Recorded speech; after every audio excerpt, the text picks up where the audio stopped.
Man breeds confusion. Confusion breeds sin. Sin breeds death. When we inhale the toxic fumes from Lucifer's factory, there is no compensation big enough to rid our lungs of the stain that lines it. Long lines that seem to have no end, but the end is near. If you can't see it, put on your spectacles and lend me your ear, because what the eyes don't see, the heart of God will. So listen. You see, many people have been doing balancing acts on their heads their whole life, trying to juggle sin and righteousness, and all you end up doing is playing with your life, and in the end, the balls come falling right back on your face. I tried that balancing act, but that is all it was, an act.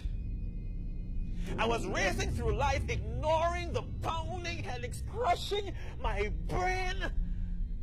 But I endured the pain because I didn't want to jump off Lucifer's train, where there were many stops where you can jump off, have a good time, then jump right back on, eagerly awaiting the next stop. The next stop to lust, the next stop to drink, the next stop to lie. And the stops keep coming because you don't want to stop.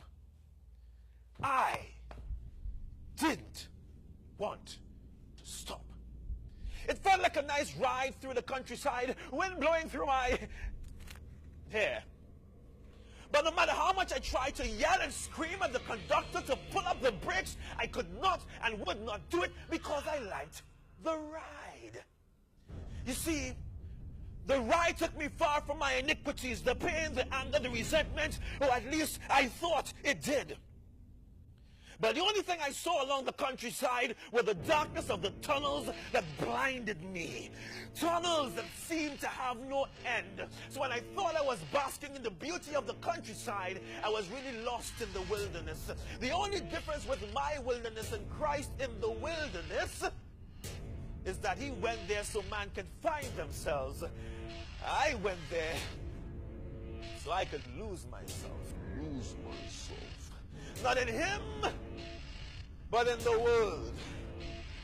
You see, if I knew God and not religion, then I would have lost myself in him years ago.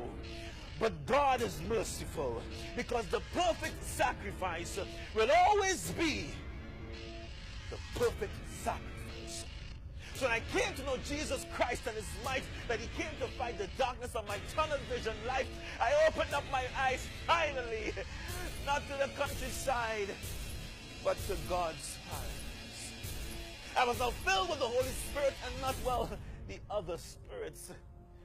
So longer was I lost in Forest Park, staggering like a fool, walking with a limp with Johnny on my side, kicking away my walking stick every time I tried to stand straight.